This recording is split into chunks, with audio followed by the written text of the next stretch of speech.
ভগবতে বাসুদেবায়। আজকের বিষয়টি গুরুত্বপূর্ণ হতে চলেছে। বৎসর হচ্ছে 2025, রাশি হচ্ছে বিশ্বরাশি। বিশ্বরাশির জাতক জাতিকাদের ক্ষেত্রে 2025 সালে অর্থনৈতিক অবস্থা কেমন হবে, শিক্ষা, স্বাস্থ্য, কর্ম, বিবাহ ও বিবাহিত জীবন নিয়ে আলোচনা করব। যেটুকু করব নিখুঁতভাবে করব, একটু ধৈর্য সহকারে ভিডিওটা দেখবেন। নমস্কার, আমার প্রিয় দর্শক বন্ধুকে আমার আন্তরিক অভিনন্দন, শুভেচ্ছা ও ভালোবাসা জানাই। আমি আশা করি অনাদি আদি গোবিন্দের অশেষ করুণায় আপনারা সকলেই কুশলে আছেন। আমি কারো জন্মছক বা ন্যাটাল চার্ট নিয়ে বিচার বিশ্লেষণ করছি না। 1/1/2025 উপরে রাত্রি 12টার সময়ে যে গ্রহ সন্নিবেশ, সেই সন্নিবেশের মাধ্যমে আপনাদের এই বছরটা কেমন যাবে সেটা আমি বিচার বিশ্লেষণ করব। এটা জেনারেল প্রেডিকশন। দেখুন, চন্দ্র দ্রুততম গ্রহ। চন্দ্রের মাধ্যমে আমরা প্রত্যেক দিন বা দৈনন্দিন রাশিফল, সাপ্তাহিক রাশিফল বিচার বিশ্লেষণ করে থাকি। কারণ চন্দ্র দ্রুততম গ্রহ, এক একটা রাশিতে 2.5 দিন করে অবস্থান করে এবং প্রত্যেকটা নক্ষত্র 1 দিন করে অতিক্রান্ত করে ফেলে। সেই কারণে চন্দ্রের মাধ্যমে আমরা প্রত্যেক দিন বা সাপ্তাহিক রাশিফলের বিচার বিশ্লেষণ করে থাকি। ঠিক রবিও প্রত্যেক মাসে এক একটা রাশিতে অবস্থান করে। সেই কারণে রবির মাধ্যমে আমরা মান্থলি রাশিফলের বিচার বিশ্লেষণ করে থাকি। ঠিক সেইরূপ বৃহস্পতিও প্রত্যেক বছর এক একটা রাশিতে অবস্থান করে। তাই বাৎসরিক রাশিফলের বিচার বিশ্লেষণ বৃহস্পতির মাধ্যমে কিন্তু করা হয়ে থাকে। এরপরে 1/1/2025 গ্রহ সন্নিবেশে যাওয়ার পূর্বে বৃষ রাশিটি রাশিচক্রের দ্বিতীয়তম রাশি। এই রাশির অধিপতি গ্রহ শুক্র। এই রাশিতে চন্দ্র তুঙ্গস্থ হয় এবং মঙ্গল একটু দুর্বল হয়ে থাকে। এই রাশির জাতক জাতিকারা এরা ধীর স্থির, এরা রেগে গেলে কিন্তু মারাত্মক আকার কিন্তু ধারণ করে। 1/1/2025 সাল আরম্ভ হতে চলেছে বুধবার দিয়ে এবং এই সালটি 2025 সাল শেষ হবে বুধবার দিয়ে। এবং 1/1/2025 যে লগ্ন উদিত হবে সেই লগ্ন হবে কন্যা লগ্ন, যার অধিপতি গ্রহ বুধ।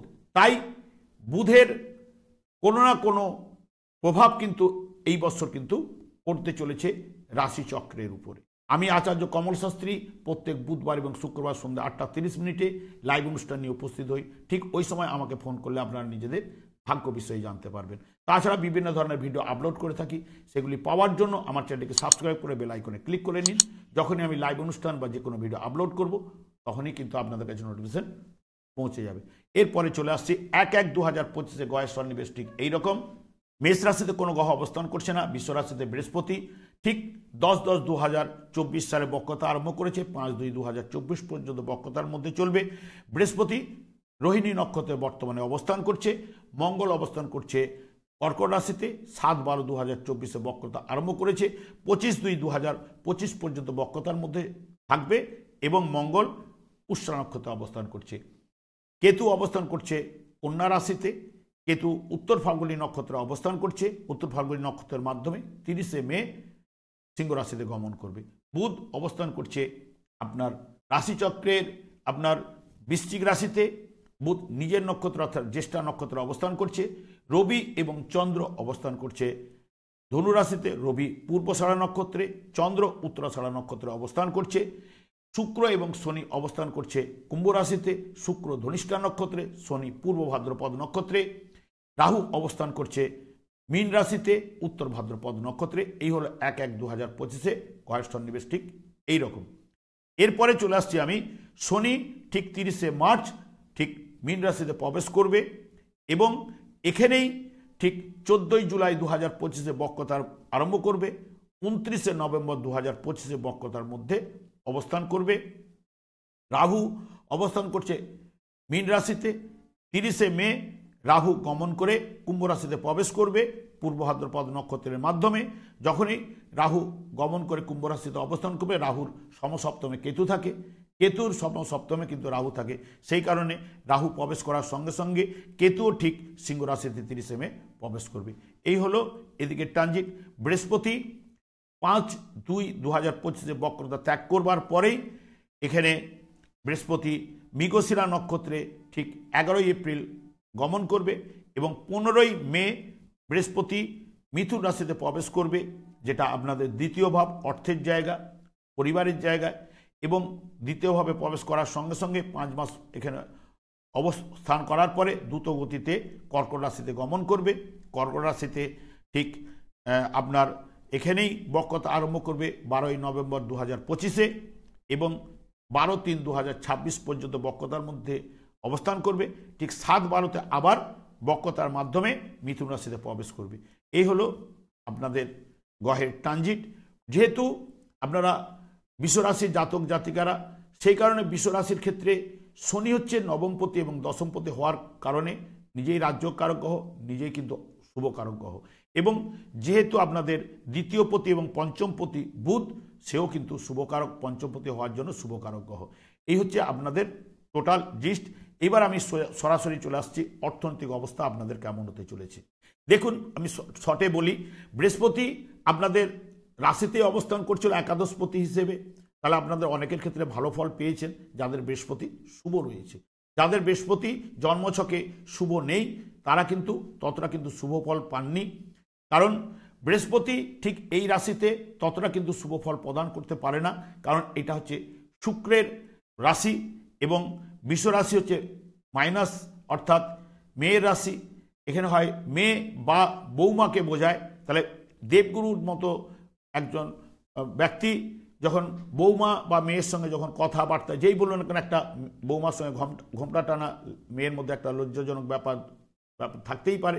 সেই কারণে এই রাশিতে বৃহস্পতি কিন্তু ততটা কিন্তু শুভ ফল প্রদান করতে পারে না। এমনিতে যখনই রোহিণী নক্ষত্রে রয়েছে, পদ নক্ষত্রে, রোহিণী নক্ষত্রে থাকাকালীনও আপনারা অনেকেই কিন্তু শুভ ফল কিন্তু একাদশপতি হওয়া সত্ত্বেও পাননি। কারণ চন্দ্রের নক্ষত্রে চন্দ্র এদিক ওদিকে দেখবেন ষষ্ঠ অষ্টম দ্বাদশ ভাব দিয়ে গেলে বৃহস্পতি সেই সময় কিন্তু যেটুকু পয়সা দেবে সেটুকু আবার কেড়ে নেবে। এই ব্যাপারটা রয়েছে। বৃহস্পতি যখনই এখানে অর্থনৈতিক জায়গাটার উপরে যদি আমি বিচার করি, অর্থনৈতিক জায়গার উপরে যেহেতু বুধ হচ্ছে অর্থ প্ল্যানেট আপনাদের ক্ষেত্রে, বুধ এমনিতেই বৎসরের মধ্যে 3 থেকে 4 বার বক্রতার মধ্যে চলে। এবং যখন 3 থেকে 4 বার বক্রতা চলাকালীন 18 দিনের মতো বক্রতা থাকে, সেই সময় অর্থনৈতিক জায়গাটা এলোমেলো করবেই। এবং যেহেতু শুভকারক গ্রহ আপনাদের ক্ষেত্রে, এবং স্টার্টিংয়ে কিন্তু এবারে কিন্তু আপনাদের ঠিক সপ্তম ভাবেই রয়েছে বৃহস্পতির দৃষ্টি, কিন্তু একদম স্টার্টিংয়ে 1/1/2025-এ কিন্তু পাচ্ছে বৃহস্পতি এবং বুধের দৃষ্টি বিনিময়। তাহলে অর্থের জায়গাটা ভালো হওয়ার কথা বলছে। এবং বৃহস্পতিও কিন্তু এখানে 15ই মে যখন গমন করবে, 15ই মে গমন করলেও কিন্তু যে অর্থনৈতিক ব্যয় কিন্তু এনে দেবে বৃহস্পতি যখন মঙ্গলের নক্ষত্রে অর্থাৎ মৃগশিরা নক্ষত্রে যাবে। মৃগশিরা নক্ষত্রে গেলে এখানে দ্বিতীয়ভাবে অর্থ ইনকাম এলো, কারণ একাদশপতি হিসেবে অর্থ দিলেও যেহেতু মঙ্গলের নক্ষত্রে থাকছে, মঙ্গল দ্বাদশপতি হিসেবে ব্যয় কিন্তু করাবে। এবং তার আগেই কিন্তু আপনাদের রাশিপতির সঙ্গে কিন্তু শনি কিন্তু কম্বিনেশন করে ঠিক দশমভাবে কর্মস্থানে বসে রয়েছে। এবং যেহেতু শুক্র রাশিপতি এবং শনি যেহেতু আপনাদের শুভকারক গ্রহ, 30শে মার্চ কিন্তু গমন করবে ঠিক আপনাদের একাদশ বা লাভ স্থানে। এবং এখানে বসে অষ্টম, নবম, দশম এবং একাদশ ভাবের টোটাল কন্ট্রোলার কিন্তু শনি হয়ে যাবে। শনি তার উপরে আপনাদের রাশি ভাবের উপরে দৃষ্টি থাকবে এবং সপ্তম ভাব অর্থাৎ আপনাদের পঞ্চম ভাবের উপরে দৃষ্টি থাকবে। এবং এই নবম থেকে অষ্টম থেকে একদম একাদশ ভাবের উপরে এই ভাবগুলো কিন্তু টোটাল কন্ট্রোলার কিন্তু শনি হয়ে যাবে। সেই কারণে এখানে 5, 8, 11 বা 2, 5, 8, 11 ইন্ডিকেটর হওয়ার জন্য, কারণ এখানে বৃহস্পতি আবার যখন ট্রানজিট করে আসবে অর্থের জায়গা একাদশপতি হিসেবে অর্থের জায়গাটা বাড়াবার চেষ্টা করবে, কিন্তু এটা বুধের ঘর। কারণ একটা বালকের সঙ্গে বয়স্ক ব্যক্তির একটুখানি কিন্তু মিলমিশ নাও দেওয়ার সম্ভাবনা দেয়, বা এটা বুধের ঘর, বুধের সঙ্গে বৃহস্পতির কিন্তু ততটা মিলমিশ নেই। সেই কারণে যে অর্থের জায়গাটা দিলেও অর্থ কিন্তু আপনাদের সঞ্চয়ের জায়গাটা কিন্তু কারো কারো ক্ষেত্রে সঞ্চয় যাদের বৃহস্পতি ভালো রয়েছে সঞ্চয় দেবে, আর কারো যাদের ক্ষেত্রে জন্মছকে ভালো নেই তারা কিন্তু ভালো পাবেন না। এবং এই পাশেও দেখবেন যে কর্মের জায়গা থেকে আপনি অর্থটা কোথা থেকে আসবে, কর্ম জায়গা বা এখানে যেহেতু স্টার্টিংয়ে পঞ্চম ভাব এখানে মে মাস পর্যন্ত এখানে থাকছে, পঞ্চম ভাব এবং নিজে সপ্তম ভাব অষ্টম এবং একাদশপতি এবং বৃহস্পতির থ্রুতে 5, 8, 11 যে পঞ্চম ভাব খেলা শেয়ার মার্কেটে যারা গেন করে রেখেছেন তাদের থেকে অর্থ আসার কথা। এবং যখনই মার্চে এখানে যাবে এবং দশমপতি এবং নবমপতি হিসেবে এখানে শনিও কিন্তু এখানে যেটা দশমপতি হিসেবে চতুর্থ ভাবের উপরে দৃষ্টি ছিল 4-10-এ, যারা বৃত্তিমূলক শিক্ষা ইত্যাদি ইত্যাদি যারা করেছে বা যারা এই জায়গায় থাকার পরে ষষ্ঠপতিকে কানেক্টেড হচ্ছে, যারা চাকরির জায়গাটা যারা অনেক পাননি বা অনেকে চেষ্টা করছেন বিদেশে যাওয়ার জন্য, তারা যখন পাচ্ছে না, এখানে 3-9-12 কানেক্টেড হয়ে আছে, কারণ এগুলো দেবে, কারণ মঙ্গলের থ্রুতে আবার এখানে নবম ভাবের উপর দৃষ্টি এবং দশম ভাবের উপর দৃষ্টি তৃতীয় ভাবে বসে দ্বাদশপতি হিসেবে এবং এখানে সপ্তমপতি হিসেবে যারা 3-9-12-কে কানেক্টেড হচ্ছে, তারা যারা বিদেশে যেতে চাইছেন বা এডুকেশনের জায়গাটা বিদেশে যারা করতে চায়, কারণ এখানে শনির সঙ্গে যখন কম্বিনেশন হচ্ছে চতুর্থ ভাবের শনির দৃষ্টি পড়েছে, যারা 4-10 জন্য বিদেশে গিয়ে পড়াশোনার জন্য আটকে রয়েছে, তাদের কিন্তু জায়গাটা কিন্তু এইবারে দেবে, কারণ বায়ুরাশি কানেক্টেড করছে। এবং এখানে একাদশভাবে শনি যেহেতু শুভকারক গ্রহ, একাদশভাবে গেলে তখন কিন্তু পজিটিভ রেজাল্টগুলো বিদেশে যাওয়া বা বিদেশে পড়াশোনা বা বিদেশি কোম্পানিদের সঙ্গে যারা ব্যবসার সঙ্গে যুক্ত রয়েছে, তাদের ক্ষেত্রে পজিটিভ রেজাল্ট এই বছর কিন্তু রয়েছে, কারণ দ্বাদশ ভাবের সঙ্গে কানেক্টেড যেহেতু এই স্টার্টিংয়ে রয়েছে মঙ্গলের দৃষ্টি দ্বাদশ ভাবের উপরেও দ্বাদশপতি হিসেবে, সেই কারণে তৃতীয় 12-3-12 হচ্ছে একটু দূরবর্তী জায়গায় নির্দেশ করে। নবম ভাবে দৃষ্টি 3-9-12 যারা এখান থেকে যারা ধরুন মাল সাপ্লাই করছে পুনে বা ব্যাঙ্গালোর, তামিলনাড়ু ইত্যাদি ইত্যাদি, তাদের ক্ষেত্রে কিন্তু ব্যবসা কিন্তু পজিটিভ রেজাল্ট কিন্তু এই বছরের ক্ষেত্রে কিন্তু রয়েছে। এবং অর্থের জায়গাটা আমি বলে গেছি যে অর্থের জায়গাটা কিন্তু এই জায়গাটা লাভবান আনার চেষ্টা করবে, কারণ যতই বৃহস্পতি থাকুক না কেন, যেহেতু এখানে এর অধিপতি গ্রহ বুধ যেহেতু স্টার্টিংয়ে সপ্তমভাবে বসেছিল, তাহলে ব্যবসার মাধ্যমে আর্থিক নৈতিক জায়গা আসবে এবং চাকরি পাওয়ার সম্ভাবনা, কারণ বৃহস্পতি এখানে বসলে ষষ্ঠ ভাবের উপরে দৃষ্টি দেবে এবং দশম ভাবের উপরে দৃষ্টি থাকবে, একাদশ ভাবের উপরে বৃহস্পতি মে মাসের পরে থেকে চাকরির জায়গাগুলো তাদের প্রশমিত হবে, যারা চাকরি নিয়ে বা পরিবর্তন যারা চাইছে বা একটা চেঞ্জ চাইছে, তারা কিন্তু পাওয়ার সম্ভাবনা কিন্তু বৃহস্পতি এখানে টার্গেট করার সঙ্গে সঙ্গে এগুলো আনবি। এবার একাদশভাবে বসে থাকলেও যেহেতু পঞ্চম ভাবের উপরে দৃষ্টি রয়েছে, তাদের ক্ষেত্রে কি হবে, যারা প্রেমে জড়িয়ে পড়েছেন, কারণ পঞ্চমভাবে কেতু থাকা এবং এখানে মে মাস পর্যন্ত বৃহস্পতির দৃষ্টি পঞ্চম ভাবের উপরে রয়েছে, সপ্তম ভাবের উপরে রয়েছে, প্রেম থেকে বিয়ের জায়গাটা দেওয়ার সম্ভাবনা কিন্তু দেবে এই কথা বলছে। বা এখানে নবম ভাবের সঙ্গে দৃষ্টি দিয়েছে, তারা বাবা মায়ের সঙ্গে কথাবার্তা বলে এই জায়গাটা প্রেমের জায়গাটা, এখন বিয়ের যোগ চলছে, মে মাস পর্যন্ত রয়েছে, তারা প্রেমের জায়গাটা করতে পারে। যখনই কিন্তু এখানে শনি যাবে তখন কিন্তু প্রেমের জায়গাটাকে অনেকের ক্ষেত্রে কাটাবার চেষ্টা করবে, কারণ শনি এখানে যাওয়া মানেই পঞ্চম ভাবের উপরে দৃষ্টি দিলেও, যেহেতু বর্তমান জন্মছকে চতুর্থ ভাবের উপরে একটা কানেক্টেড ছিল এবং শনির যে দৃষ্টি এখান থেকে কিন্তু রবির উপরে বা এই ভাবের উপরে পড়বে, দশম ভাবে অষ্টম ভাবের উপরে পড়বে, সেই কারণে একটা ডিস্টার্ব কিন্তু এসে যাবে। সেই কারণে ওই জায়গাটা যারা প্রেম করছেন বা কারেন্ট যারা প্রেমে যুক্ত হবেন, তাদের ক্ষেত্রে কিন্তু প্রবলেমটি রয়েছে, তারা কিন্তু একটু সতর্কতা হবেন। এবং চতুর্থ ভাব থেকে এডুকেশন, মায়ের কোল, যানবাহন ইত্যাদি ইত্যাদি বিচার করা হয়। চতুর্থ ভাবে কিন্তু কেতু প্রবেশ করবে, যখনই চতুর্থভাবে কেতু প্রবেশ করবে, তাদের এডুকেশন জায়গা বা মায়ের জায়গাটা কিন্তু অবস্ট্রাক দেবে, কারণ ঠিক স্টার্টিংয়ে চন্দ্র মানে মাতা অষ্টমভাবে বসেছিল এবং চতুর্থপতি অষ্টমভাবে বসেছিল, তার এডুকেশনের জায়গাটা কিন্তু প্রচণ্ড পরিশ্রম বা এফোর্ট এগুলো কিন্তু দিতেই হবে। এবং যারা বাড়ি থেকে দূরবর্তী জায়গায় পড়বে তাদের ক্ষেত্রে ভালো রয়েছে, কিন্তু চতুর্থভাবে কেতু প্রবেশ করার সঙ্গে একটু এলোমেলো করবেই, কারণ রাহুর দৃষ্টিও তো ঠিক চতুর্থ ভাবের উপরে থাকবে, সেই চতুর্থ ভাবের উপরে রাহুর দৃষ্টি, কারণ এখানে রাহু যেটা রিপ্রেজেন্ট করবে শনিকে, শনি ওখানে জাস্ট ওখানে যেই দৃষ্টিটা পড়বে একটু এলোমেলো বা মায়ের শারীরিক ট্রাভেল টুকটাক এগুলো কিন্তু আনবেই, বা মন মানসিকতার জায়গা ভালো থাকবে না, ঘোরাঘুরি কাজকর্মের সঙ্গে যুক্ত করাবেই কিন্তু রাহু, যারা ঘোরাঘুরি কাজকর্মের সঙ্গে অনেকের জায়গায় সফলতা আনবে, এইটুকু বলে যেতে পারি। এবং বিছানায় বসে যারা পড়াশোনা করছে তাদের পড়াশোনায় ব্যাঘাত কিন্তু ঘটবে, যারা বিছানায় পড়ছে এখন থেকে কিন্তু একটু চেঞ্জ করার চেষ্টা কিন্তু আপনারা করলে আপনাদের পক্ষে ভালো। এটা গেল চতুর্থ পঞ্চম ভাব, দ্বিতীয় ভাব অর্থের জায়গা। অর্থের জায়গাটা রয়েছে কিছু প্রচণ্ড পরিশ্রমের মাধ্যমে অর্থ জায়গা, বা 2024-এর থেকে আপনারা 2025-এ অর্থের জায়গা ভালো হবে। অনেকে ভালো বলবে, কারণ যেহেতু বৃহস্পতি যাচ্ছে এটা হাইলাইট করবে, এটা হাইলাইট করলেও তারা আপনাদের ক্ষেত্রে অতটা আসবে না। যাদের বৃহস্পতি এবং শনি শুভ রয়েছে তারাই কিন্তু পজিটিভ রেজাল্ট পাবেন, কারণ শনি হচ্ছে সাত্ত্বিক কারক গ্রহ, বৃহস্পতিও কিন্তু দেবগুরু, দুটো গ্রহর কম্বিনেশন হবে। ঠিক এইখানে যখন আসবে বৃহস্পতি একদম একাদশ ভাবের উপরে দৃষ্টি যাবে, কিন্তু এখানে থাকবে অক্টোবর 18 তারিখ থেকে 7-12-র মধ্যে এখান থেকে বেরিয়ে যাবে। এই সময়টা একটা দৃষ্টি বিনিময় হবে, এই জায়গাটা পজিটিভ রেজাল্ট দেবে। এবং দ্বিতীয়ভাবে বসে দশম ভাবের সঙ্গে দৃষ্টি বিনিময় হবে। দশমে রাহু যখন প্রবেশ করবে, রাহুর দৃষ্টি দ্বিতীয় ভাব এবং শনির দৃষ্টিও কিন্তু এখানে ঠিক দশম ভাবের উপর পড়বে, এখানে ষষ্ঠ ভাবে দৃষ্টি থাকবে।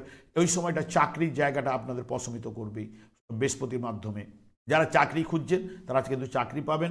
এবং কিন্তু সব জায়গায় কিন্তু আপনাদের ওই লেজিনেস, অলসতা ভাব নিয়ে বসে থাকলে কিন্তু হবে না। প্রথম থেকে আমি বলে যাচ্ছি, আপনাদের উদ্যম এবং একাগ্রতা এবং প্রচেষ্টা নিয়ে আপনারা যদি আগান, আপনারা কিন্তু অন্যান্য জাতক জাতিকা যাদের থেকেও আপনারা কিন্তু লাভবান হবে, যারা এই জিনিসগুলো একটুখানি মেনে চলবেন।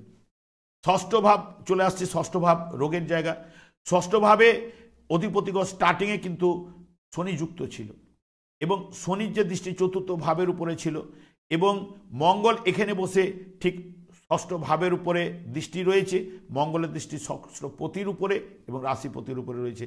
এখানে যেহেতু চতুর্থ পঞ্চম, যেহেতু আমাদের হার্টকে নির্দেশ করে, বা মঙ্গল এখানে ব্লাড সার্কুলেশন, এবং শুক্র শনি এই জায়গাটা বসা মানেই এখানে শনি সাধারণত বাত বা হাড়ের সমস্যা, হাঁটুর সমস্যা এইগুলো কিন্তু আনে। শুক্র চামড়া নির্দেশ করে, শুক্র শনি দুজন মিলেই, কারণ চামড়া, স্কিনের সমস্যা, অ্যালার্জি, কোনো গ্রুপের প্রবলেম এগুলো দিতে পারে।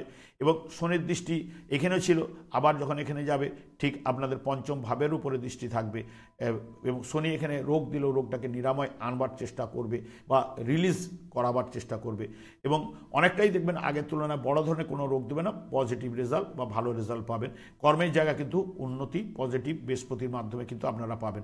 সপ্তম ভাব নিয়ে যারা বিয়ের জন্য চিন্তা ভাবনা করছে, এবং এখানে পঞ্চমপতি যেহেতু সপ্তমে বসে রয়েছে স্টার্টিংয়ে, এবং বৃহস্পতির দৃষ্টি স্টার্টিংয়ে পঞ্চম এবং সপ্তম ভাবের উপরে রয়েছে। অষ্টমপতি থাকলে অষ্টম ভাব বিয়ের ক্ষেত্রে জেনেটিক অর্গান বোঝায়, সেই কারণে অতটা ডিস্টার্ব দেবে না। তবে মে মাসের মধ্যে যারা প্রেম থেকে বিয়ের জায়গাটা তৈরি করতে চাইছেন অতি অবশ্যই করুন, তারা কিন্তু পজিটিভ রেজাল্ট পাবেন। এবং মে মাসের পরে কিন্তু বিয়ের জায়গাটা কিছুটা আবার থাকবে না, তারপর আবার ঠিক অক্টোবর 18 তারিখের পরে আবার বিয়ের জায়গা তৈরি হবে।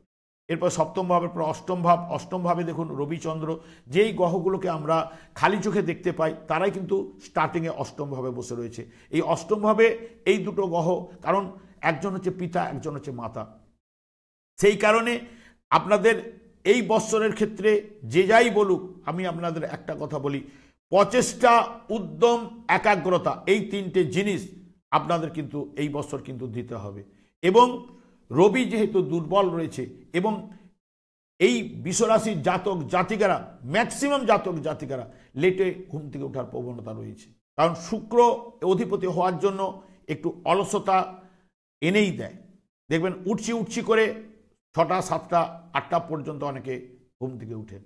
সেই কারণে এই জায়গাটাকে আপনারা রাখলে চলবে না, কারণ রবিকে সন্তুষ্ট আপনাদের করতেই হবে, কারণ রবি ভাইটাল এনার্জি, জীবনী শক্তি প্রদান করে। এবং স্টার্টিংয়ে যেহেতু রয়েছে, কারণ ওখানে 1 মাস রবি ওখানে অবস্থান করবে, তাহলে অলরেডি জায়গাটা দুর্বল, কারণ প্রত্যেক বছর ওই জায়গাতেই থাকবে। কিন্তু দেখবেন আপনাদের ক্ষেত্রে রবি কিন্তু কিছুটা হলেও দুর্বল, এবং চতুর্থ ভাবে ঢুকছে, প্রবেশ করছে কিন্তু কেতু, তার চতুর্থ ভাবটাকে পীড়িত করবে। তার চতুর্থ ভাবটাকে যদি আপনি পজিটিভ রেজাল্ট আনতে চান, আর্লি মর্নিং 5টার মধ্যে ঘুম থেকে ওঠার চেষ্টা করবেন। এবং রবির জন্য আপনারা আর্লি মর্নিং ঘুম থেকে উঠবেন এবং রবিকে অর্ঘ্য বা প্রত্যেক দিন প্রণাম করবেন বা একটু জলদান করবেন, বা রবির যে মন্ত্র আছে সেই মন্ত্রটা আপনারা করে জলদান করবেন, এটা অতি অবশ্যই চাই। এবং চন্দ্র আপনাদের, যেহেতু চন্দ্র মানে চতুর্থ ভাব, যেরকম সুখ, চন্দ্র মানে তো মাথা, তাহলে সুখের জায়গাটা যেহেতু কেতু ঢুকবে, যখনই শনি এতদিন ছিল সুখের জায়গাটা আপনাদের আনেনে। দেখুন অর্থের জায়গা হয়তো পেলেন, অর্থের জায়গা পেলে কি, যদি সুখটা যদি না থাকে, ঘরে যদি অশান্তি হয়, তাহলে কি হবে? তাহলে আপনি বাইরে গিয়েও কাজকর্ম করে শান্তি পাবেন না। সেই কারণে আপনারা এই জিনিসটা করার চেষ্টা করুন, যে যদি যাদের বাবা মা রয়েছে রেগুলার প্রণাম করুন, দেখবেন আপনারা পজিটিভ রেজাল্ট পাবেন। হয়তো আপনারা লজ্জা পাবেন, অনেকে এগুলো করে, হ্যাঁ, আমি আপনাকে বলছি আপনারা করুন, দেখবেন 1 বছর পরে আপনি নিজে গেনার হবেন। আপনাকে আমি বলে রাখছি, গেনার অতি অবশ্যই হবেন। এবং রবি এবং এই জায়গাটাকে রেগুলার করবেন। এবং অষ্টম ভাব করে নবমপতি হচ্ছে এমনিতেই শনি, এমনিতেই আপনাদের শুভকারক এবং নবমপতি একাদশে যাচ্ছে, এটা ভাগ্য আপনাদের সাপোর্ট দেওয়ার চেষ্টা করবে। যতই এখানে হোক না কেন, যেহেতু আপনাদের শুভকারক গ্রহ যাচ্ছে, পজিটিভ রেজাল্ট আনবে এবং এখানে যে যে নক্ষত্রগুলোর মাধ্যমে পাস করবে শনি আপনাদের ভালো ফল কিন্তু এনে দেবে যদি আপনাদের জন্মছকে ভালো থাকে। অনেক দিক দিয়ে গেনার হবে। শনি যদি আপনাদের যাদের জন্মছকে ভালো রয়েছে অতি অবশ্যই এই বছর আপনারা খুব ভালো ফল পাবেন। এবং যদি শনি যদি আপনাদের, কারণ শনি কর্মফলদাতা, ভগবান এই কর্মফলদাতার জন্য শনিকেই একমাত্র নির্ধারিত করে দেবে আপনার জন্মছকে কোন জায়গায় গিয়ে বসবে, কারণ সবই ভগবানের খেলা। কারণ আপনি পূর্বজন্ম, তার পূর্বজন্মের কর্মফল নিয়েই জন্মগ্রহণ করেছেন, সেই কারণে শনিও ঠিক জায়গায় কিন্তু বসাবে, বা শুভ নক্ষত্রেই হোক বা অশুভ নক্ষত্রেই হোক বা অশুভভাবেই হোক বা নিচস্থ হোক, দেখবেন সেই মতো তার কর্মফল অনুযায়ী শনিকে কিন্তু পোস্টিং করিয়ে দেয় ভগবান। কারণ সেই টোটাল কন্ট্রোলার করবে আপনার জীবনটাকে, এবং এ জন্মে কতটা পাপ পুণ্য করবেন ওইখান থেকেই নির্ধারিত হয়ে যাবে। এবার এই জায়গাগুলোকে শনিকে সন্তুষ্ট করার জন্য এই যুগে যুগধর্ম কৃষ্ণ নাম এইটা করবার চেষ্টা করবেন। হ্যাঁ, সময় পেলে তাহলে বেশিক্ষণ করবেন, না সময় পেলে শুতে যাওয়ার সময় বা বিছানা ত্যাগের সময় এই যুগে যুগধর্ম কৃষ্ণ নাম আপনারা জপ করুন। এটা নবম ভাব গেল, কর্মভাবেই কিন্তু বসে রয়েছে কর্মপতি নিজের শনি, শুক্রযুক্ত রাশিপতিকে নিয়ে। কর্মের জায়গায় আমি আগেই বলে গেছি, চাকরি ব্যবসা দুটোই জায়গা ভালো ও প্রফিটেবল হওয়ার সম্ভাবনা রয়েছে। চাকরির জন্য বিদেশে আপনারা গমন করতে পারেন, এখানে 3, 9, 12 কানেকশন আমি আগেও বলে গেছি, এগুলো কানেকশন রয়েছে। যারা বিদেশে যেতে চান বিদেশে যাওয়ার সম্ভাবনা কিন্তু পজিটিভ রেজাল্ট রয়েছে। ব্যবসার জায়গা ভালো রয়েছে, বিদেশি কোম্পানি বা দূরের দিকে যারা ব্যবসা করছেন তাদের ভালো ব্যবসা হবে সেটাও বলে যাচ্ছে। এবং এখানে যেহেতু দশমভাবে আবার প্রবেশ করবে কিন্তু রাহু প্রবেশ করার সঙ্গে সঙ্গে কিছুটা এলোমেলো বা আপনারা দুমদাম যে কোনো ডিসিশন নেবেন না, এবং রাহু প্রবেশ করার সঙ্গে সঙ্গে আপনারা দুমদাম হুটপাট কোনো বিনিয়োগ করতে যাবেন না। ব্যবসার ক্ষেত্রে আপনারা বুঝে 7-5 চিন্তা ভাবনা করে, একটু স্থির চিন্তা করে তারপরে কিন্তু ডিসিশন নিয়ে তবে কিন্তু আগাবেন। কারণ এখানে রাহু প্রবেশ করলে রাহু এমনিতে এলোমেলো, এখানে 3টে নক্ষত্র পাবে, পূর্ব ভাদ্রপদ নক্ষত্র, তারপরে রাহু নিজের নক্ষত্র পাবে এবং ধনিষ্ঠা নক্ষত্র পাবে। এবং যখন এখানে ধনিষ্ঠা নক্ষত্র যখন পাবে, যখন অশুভ ভাব দিয়ে যখন গমন করবে ওর লর্ড, কারণ রাহু এখানকার অধিপতি, এখানকার এই জায়গাটার উপরেই দেবে। বৃহস্পতি তো আপনার ট্রানজিটে বসে রয়েছে, কারণ মঙ্গল তো এক জায়গায় স্থির থাকবে না, হ্যাঁ, মঙ্গল ঘুরতেই থাকবে। সেখানে মঙ্গলের ট্রানজিটের উপরে আপনারা টাকা বা মঙ্গলের সময়, কারণ মঙ্গল দ্বাদশপতি, ওই সময়ে যখনই আপনারা ইনভেস্ট করতে যাবেন তখন হয়তো লস খেয়ে যেতে পারেন। কারণ সেই কারণে আপনারা একটু কারো সঙ্গে কনসাল্ট করে নেবেন, কনসাল্ট করে নিয়ে জ্যোতিষের সঙ্গে কনসাল্ট করে নিয়ে ইনভেস্টগুলো করতে পারলে আপনারা কিন্তু এবছর 2024 থেকে ভালো ফল পাওয়ার সম্ভাবনা কিন্তু এনে দেবে। তবে মান্থলি রাশিফলগুলো যখনই বিচার বিশ্লেষণ করা হবে তখন আরও কিন্তু পজিটিভ রেজাল্ট আসবে, কারণ এটা একটা 1 বছরের জায়গাটা তো তুলে ধরেছি। তবে আরেকটা ট্রানজিট নিয়ে বলে আমি বেরিয়ে যাব, আজকে আর বেশি দীর্ঘায়িত করব না। 30শে মার্চ যখন ট্রানজিট করবে শনি মীন রাশিতে, সেই সময় কিন্তু এই জায়গার উপরে সব গ্রহগুলো থাকবে, এমনকি রাহু তো থাকছেই, শনি এখানে প্রবেশ করবে, এখানে রবি চন্দ্র বুধ ঠিক এই জায়গায় থাকবে, শুক্র পর্যন্ত এই জায়গায় থাকবে। তাহলে এখানে এতগুলো গ্রহ থাকা এবং শনি সেই মুহূর্তে প্রবেশ করবে, কেতু থাকবে ঠিক এই জায়গাতেই, কিন্তু মঙ্গল ঠিক আপনাদের দ্বিতীয়ভাবে চলে থাকবে। এই কারণে এই জায়গার উপরে কিন্তু একটা আপনাদের ওই ট্রানজিটটা হবে একাদশভাবে। দেখুন, আপনার থেকে যদি বড় ভাই একাদশ ভাব থেকে বিচার্য, এবং বন্ধু বান্ধব যারা থাকবে তাদের ক্ষেত্রে, বা ওই সময় কোনো ঠিক মার্চের 28-29 তারিখ থেকে একদম 14ই এপ্রিল পর্যন্ত এই সময়টা যতটা পারবেন সাবধানতা অবলম্বন, ওই সময় কোনো টাকা ইনভেস্ট বা কাউকে দিলে ফেরত নাও পেতে পারেন, এইগুলো একটু যতটা পারবেন সাবধানতা অবলম্বন। এবং এখানে সবগুলো কানেক্টেড হয়ে যাবে, 3, 8, 12 এবং 5, 8, 12 সবকে কানেক্টেড হয়ে যাবে। সেই কারণে আপনারা ওই সময়টা যতটা সতর্কতা অবলম্বন করতে পারবেন তারপরে ওটা ভালো। এবং তারপরে দশম ভাবের উপরে কিন্তু আপনাদের কালসর্পযোগ বেশ কিছুদিন চলবে, তারপরে মঙ্গল এখান থেকে জুন মাসের পরে বেরিয়ে আসার পর, জুনের পরে এখানে জুলাই নাগাদ করে হয়তো বেরিয়ে আসবে, বেরিয়ে আসার পরে পজিটিভ রেজাল্টগুলো আপনারা আবার পেতে শুরু করবেন। ঠিক ওই মধ্যখানটা একটুখানি ডিস্টার্ব রয়েছে, আবার ঠিক যখন বক্রতা আরম্ভ করবে যখন এই জায়গার উপরে, তখনও শনি যখন বক্রতা আরম্ভ করলে একটু উল্টোপাল্টা ফল দেয়, সেই কারণে সেই সময়টা একটুখানি সতর্ক হয়ে নেবেন। তারপরে তো মান্থলি রাশিফলগুলো আপনারা দেখবেন। আজকে আর দীর্ঘায়িত করছি না। আমি আচার্য কমল শাস্ত্রী প্রত্যেক বুধবার এবং শুক্রবার সন্ধ্যে 8:30 লাইভ অনুষ্ঠান নিয়ে উপস্থিত হই। ওই সময় আমাকে ফোন করলে আপনারা নিজেদের ভাগ্য বিষয়ে জানতে পারবেন। তাছাড়া বিভিন্ন ধরনের ভিডিও আপলোড করে থাকি, সেগুলি পাওয়ার জন্য আমার চ্যানেলকে সাবস্ক্রাইব করে বেল আইকনে ক্লিক করে রাখুন। যখন আমি লাইভ অনুষ্ঠান বা যে কোনো ভিডিও আপলোড করবো আপনাদের কাছে নোটিফিকেশন পৌঁছে যাবে। আমি অনাদি আদি গোবিন্দের কাছে প্রার্থনা করি আপনারা ভালো থাকুন, সুস্থ থাকুন, আনন্দে থাকুন। আজ এই পর্যন্ত, পরের ভিডিওতে দেখা হচ্ছে। নমস্কার।